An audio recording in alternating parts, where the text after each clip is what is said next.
حضرات محترم، جیسا کہ پچھلی ویڈیو میں تقلید کی لغوی شرعی معنی اور دلائل کے ساتھ بزرگان دین کی دلائل کو مد نظر رکھتے ہوئے بات چیت کی، اب اس ویڈیو میں تقلید کی اقسام آپ کے سامنے بیان کرنے جا رہا ہوں کہ تقلید کی کتنی قسمیں ہیں، کیونکہ پہلی تقلید کے حوالے سے جو قسم تھی وہ تھی تقلید کے معنی اور اقسام کے بارے میں علم ہونا ضروری ہے۔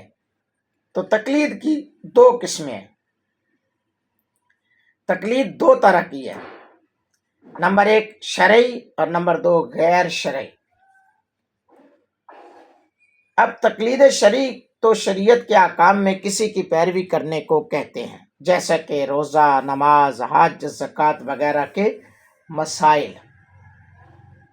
روزہ، زکوٰۃ، حج وغیرہ نہیں بلکہ ان کے مسائل، روزے کے مسائل ہیں، حج کے مسائل ہیں، زکوٰۃ کے مسائل ہیں، نماز کے مسائل ہیں، یہ ائمہ دین کی اطاعت کی جاتی ہے، اسے تقلید شرعی کہا جاتا ہے۔ تقلید غیر شرعی کیا ہے؟ تقلید غیر شرعی دنیاوی باتوں میں کسی کی پیروی کرنا، جیسے طبیب لوگ علم طب میں ابو علی سینا کی، اور شاعر لوگ داغ میر یا مرزا غالب کی، یا ناوی و صرفی لوگ اور خلیل کی پیروی کرتے ہیں۔ اسی طرح ہر پیشہ وار اپنے پیشے میں اپنے فن کے ماہرین کی پیروی کرتے ہیں۔ یہ تقلید دنیاوی ہے، یہ تقلید دنیاوی ہے۔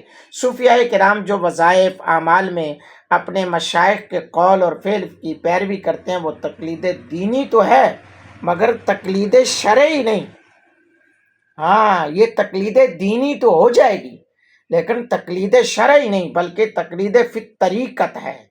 اس لیے یہ شرعی مسائل حرام و حلال میں تقلید نہیں۔ ہاں، جس چیز میں تقلید ہے وہ دینی کام ہے، جس چیز میں تقلید ہے وہ دینی کام ہے۔ تقلید غیر شرعی اگر شریعت کے خلاف میں ہے تو حرام ہے، اگر خلاف اسلام نہ ہو تو جائز ہے۔ بوڑھی عورتیں اپنے باپ دادوں کی ایجاد کی ہوئی شادی غمی کی ان رسموں کی پابندی کریں جو خلاف شریعت ہیں تو حرام ہے۔ طبیب لوگ جو طبی مسائل میں ابو علی سینا وغیرہ کی پیروی کریں جو کہ مخالف اسلام نہ ہو تو جائز۔ اسی پہلی قسم کی حرام تقلید کے بارے میں قرآن کریم جگہ جگہ پر ممانعت فرماتا ہے۔ وہ کون سی؟ کہ شادی بیاہ پر یا فوتگیوں پر غلط قسم کی رسومات کا اپنانا، یہ جو ہے نا وہ جائز نہیں ہے۔ تو اس پر قرآن کیا فرماتا ہے؟ قرآن کریم کے کیا احکامات ہیں؟ اللہ فرماتا ہے وَلَا تُطِعْ مَنْ أَغْفَلْنَا قَلْبَهُ عَنْ ذِكْرِنَا وَاتَّبَعَ هَوَاهُ وَكَانَ أَمْرُهُ فُرُطًا۔ یہ غیر شرعی کاموں کی تقلید کرنا، ان پر عمل کرنا، یہ قرآن فرماتے ہیں اس کا کہنا مانو جس کا دل ہم نے اپنی یاد سے غافل کر دیا اور وہ اپنی خواہش کے پیچھے چلا اور اس کا کام حد سے گزر گیا۔ آگے فرمایا وَإِنْ جَاهَدَاكَ لِتُشْرِكَ بِي مَا لَيْسَ لَكَ بِهِ عِلْمٌ فَلَا تُطِعْهُمَا، اور اگر وہ تجھ سے کوشش کریں کہ تو میرا شریک ٹھہرا اس کو جس کا تجھ کو علم نہیں تو ان کا کہنا نہ مانو۔ یعنی جو خلاف شریعت چیزیں جا رہی ہیں تو بھئی ان کی تقلید نہ کریں، ہم تو خود کہہ رہے ہیں۔ جو مزارات پر یا ادھر ادھر باتیں ہو رہی ہیں، حرکتیں ہو رہی ہیں، ہم ان کی بات بالکل بھی نہیں ان کے پیچھے، اور پھر ہمارا یہ مسلک ہی نہیں ہے، ہم اس بات کو بالکل جو ہے اس کے اگینسٹ جاتے ہیں کہ جو لوگ اس طرح کے خرافات کرتے ہیں، لغویات کرتے ہیں، ہم اس کے خلاف ہیں، ہم ان کے ساتھ نہیں ہیں۔ بھئی واضح ہمارا موقف ہے۔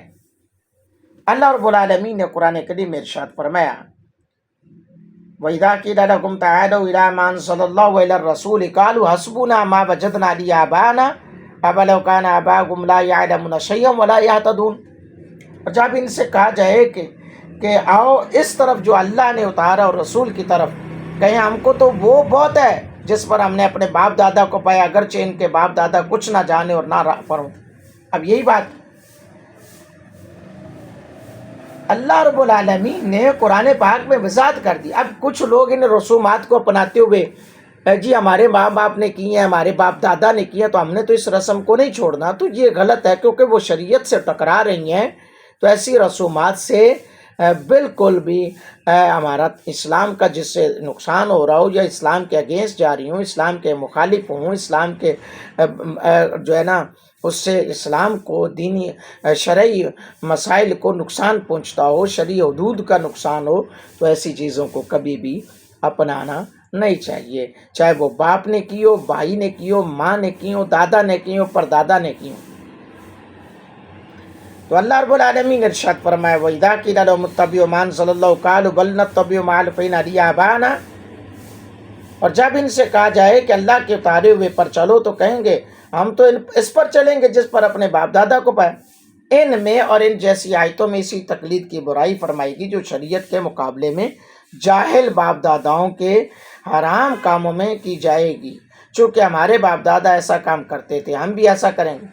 یہ بات ہمارے باپ دادا نے یہ کام کیا، ہم تو کریں گے، چاہے یہ کام جائز ہو یا ناجائز. رہی شرعی تقلید اور ائمہ دین کی اطاعت، تو اس سے ان آیات کو کوئی تعلق نہیں ہے.